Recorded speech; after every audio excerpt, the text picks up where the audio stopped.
Golden light spilled across the glass towers overlooking San Francisco Bay. Inside a modern office on the 35th floor of a SoMa high-riser, Liam Hartley, CEO of a rising urban development startup, stood still, eyes fixed on the blueprint spread across the conference table. At 34, Liam was the image of success in the tech-driven world, sharp, decisive, and endlessly ambitious. But this afternoon, his eyes carried none of their usual spark.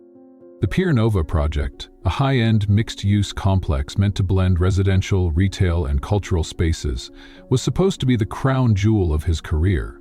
Yet the current designs? Just another cluster of cold steel and shiny glass. "This all feels bland," Liam murmured, folding one of the drawings shut. "I don't want another soulless box in the city." His lead design advisor, Jonas, hesitated. "We've already passed on 5 firms. If we don't choose soon, we'll miss the construction timeline." Liam shook his head. "Keep looking. There's got to be someone out there who dreams bigger than the blueprints." He walked to the window, watching the sun dip behind the Golden Gate Bridge. A heavy silence settled over the room. Beneath his composed expression, something subtle cracked open. A quiet hollowness that no metric could measure, no title could cure. 3 days later, just as the morning meeting was winding down, the conference room door swung open. Elena Cruz stepped in, without announcement, without pretense. She wore a simple charcoal gray suit, her long, dark hair pulled neatly into a low bun. No flashy heels, no designer bag. Just a gaze, calm but sharp, sweeping across a room of tailored suits and stiff postures. "Good morning, Mr. Hartley," she said, her voice steady, unrushed. "I'm Elena Cruz. Apologies for the delay. Oakland traffic wasn't kind this morning." Liam looked up. For a brief moment, something flickered in his eyes, curiosity and perhaps a trace of surprise. Without waiting for a prompt, Elena reached into her deep brown leather bag, pulling out a crisp portfolio and 3 small architectural models. She placed each piece on the table with deliberate care, as if laying down not just a concept, but a piece of her soul. "I've studied the Pier Nova site extensively," she began, voice calm and firm. "Most of what's being built there are geometric blocks. Modern, yes, but soulless." She flipped the first page. Her design revealed a trio of towers joined by hanging gardens and open-air corridors. Inspired by traditional Mexican courtyards, her concept fused warmth with modern sensibility. Arched balconies, handmade brick facades, spaces that breathed and welcomed. "Architecture isn't about shape," she continued. "It's about memory, identity. It's where people rediscover who they are, and sometimes where the ones building it remember who they are too." The room went still. Liam had heard dozens of pitches before, but none of them had ever felt quite like this. Elena continued her presentation as the models slowly turned under the soft light of the meeting room. "I was born in Fruitvale, Oakland," she said, her eyes never leaving the design. "My father was a builder. He didn't have a degree, but his hands created roofs that sheltered entire lives." Her voice wasn't loud, but it was clear, as if every word had been chosen carefully, each one passing through the heart before leaving her lips. "When I was little, I often followed him to the job sites. The scent of fresh lumber, the brick dust, the hammer's rhythm. That was the first world I ever knew, and I learned to picture a home before it existed, who would live there, who would love, who would laugh." She paused, then looked up and met Liam's eyes. "For me, architecture isn't just a profession. It's how I tell the stories my father never had the chance to tell." That was the first time Liam saw her smile, not the kind used in business meetings, but something warmer, something that carried the memory of dusty summer afternoons and the rough hands of a proud father. He said nothing, but inside something shifted, just enough for him to realize this wasn't a presentation anymore. It was an invitation into her world. And he had taken one step, if only in his thoughts. When the meeting ended, Liam walked over. "Are you free tonight? I'd love to hear more about your concept. Over dinner, maybe?" Elena looked at him for a moment, then replied gently, "I appreciate the invitation, but I always keep meetings within working hours." It wasn't cold, just honest and firm. Liam was slightly surprised. Then he smiled. In a world where most people easily compromised, her clarity didn't push him away. It earned his respect. And perhaps, without fully realizing it, she had begun to stay on his mind. In the days that followed, Elena became a regular presence at the office. No longer just the one who pitched an idea, she had become a collaborator, deeply involved in every design choice and construction detail of the Pier Nova project. Every meeting began with debate and ended with lingering questions. Liam was all about efficiency, timelines, budgets, deliverables. Elena, on the other hand, moved slower. She dug deeper. Her decisions were guided not just by structure, but by how a space would make people feel. "Do we really need a rooftop garden?" Liam had once asked. "We don't," Elena replied, "but people do. A place to breathe, to forget about spreadsheets, to feel alive." Gradually, their discussions went beyond architecture. Sometimes they stayed after the plans had been rolled up. Sometimes for a late surfacing idea, sometimes for no reason at all, except that neither of them wanted to leave just yet. Liam began to look forward to those meetings. He realized he was learning not just about buildings, but about patience, about seeing the world through more than just data, through the lens of human experience. And though he never said it aloud, he knew Elena was changing him, little by little. One Friday afternoon, after leaving a long meeting at the construction site, Liam turned to Elena and said, "Want to take a walk? There's something I'd like to show you." Elena looked a little surprised, but nodded. They wandered through the streets of the Mission District where Liam had grown up, past old bakeries, faded graffiti walls, and trees casting long shadows over the sidewalk. No meetings, no blueprints, just two people walking slowly through quiet memories. "I used to think I'd never leave this place," Liam said, his voice distant, "but then work pulled me away. And I kept going until I didn't really know where home was anymore." Elena didn't respond. But she listened, with her eyes and with her quiet presence. A few blocks later, they stopped in front of a small cafe, warm yellow light spilling through fogged-up glass. They took a seat inside, unhurried. "Do you ever feel like you're living, but not really touching life?" Liam asked, gently rotating his coffee cup. Elena smiled faintly. "All the time. But then I remember why I started.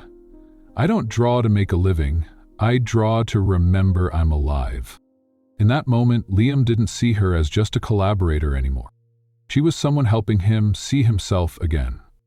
One early Saturday morning, with fog still drifting through the streets, Liam sent Elena a message. It wasn't about blueprints. "If you're free, there's something I'd like to show you. Before the city wakes up." They met near the Pier Nova site. The city was still asleep, the first hints of sunrise cutting softly through cranes and steel frames. Liam led her up a temporary staircase, onto the unfinished rooftop of the main tower. Before them, the San Francisco skyline stretched out, quiet, hazy, like a canvas waiting for its final stroke.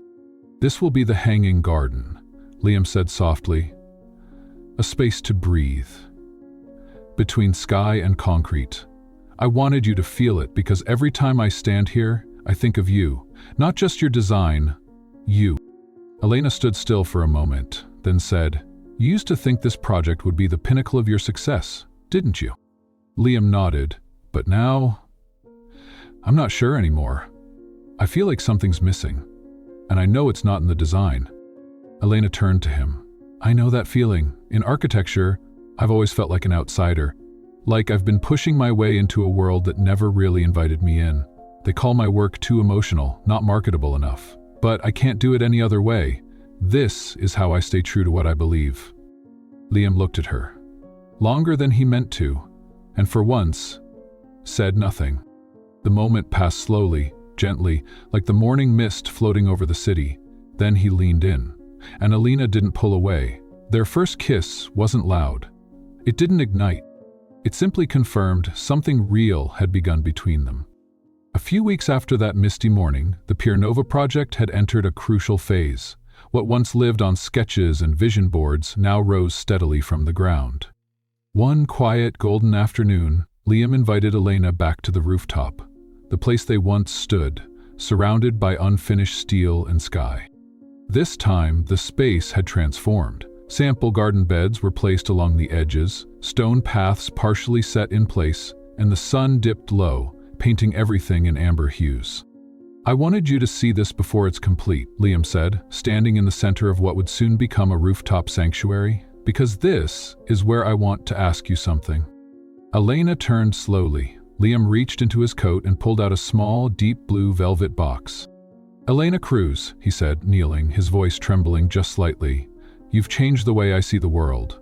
I used to think success was about deals, numbers, power. But since I met you, I've realized real success is finding someone who makes you want to be better, every single day. Will you build this life with me?" Elena didn't speak at first. Tears slipped down her cheeks. Then she nodded and whispered softly, "Yes." Just loud enough for the whole city to hear. In his heart. That night, back in their quiet Oakland apartment, Elena sat beside Liam, the candlelight reflecting in her eyes. "There's something I've never told anyone," she said softly. "I've never been intimate with anyone before. I always believed that part of me should be saved for someone truly worthy." Liam didn't speak. He simply pulled her into his arms, holding her tightly, eyes stinging. "And you chose me," he whispered. "That's the greatest honor of my life." Just weeks after the proposal, an unusual email appeared in Elena's inbox.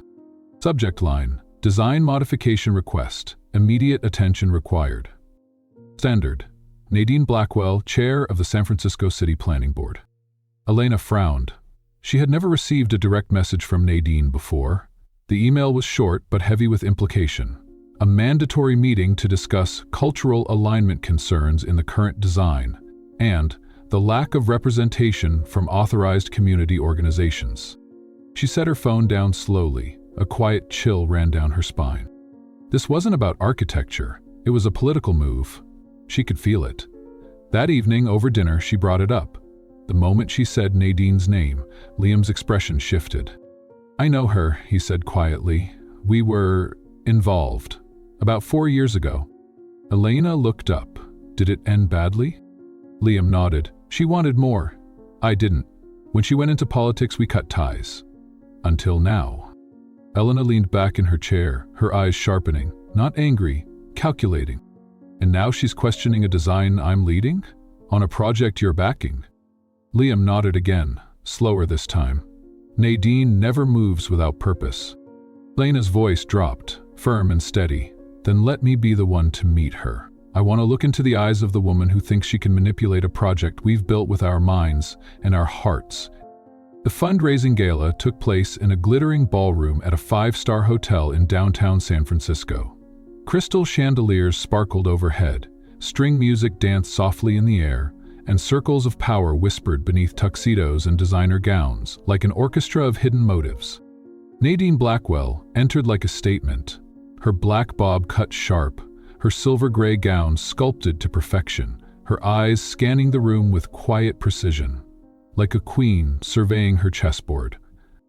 Then her first move began. A young blonde woman in a striking red dress, stationed near the bar where Liam now stood alone.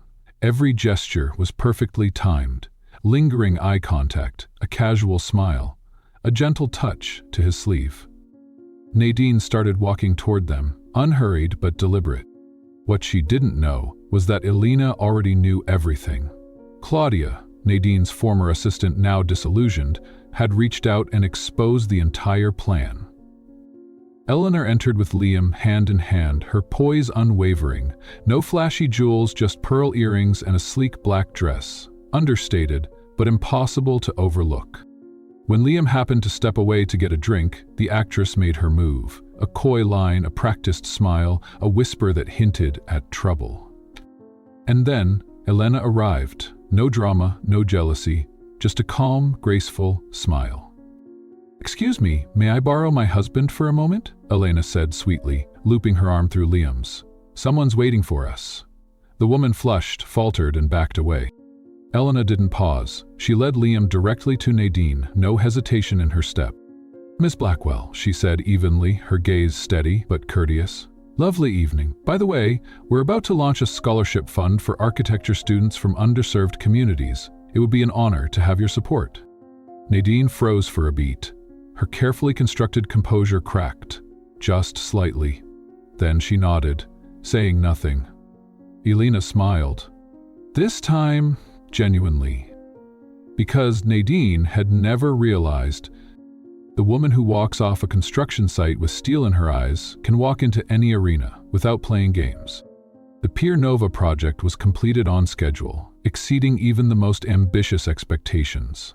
The media praised it as a fresh breath of modern urban design, not just for its aesthetics, but for the feeling it inspired.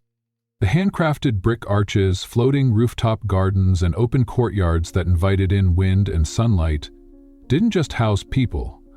They welcomed them. They made them feel like they belonged.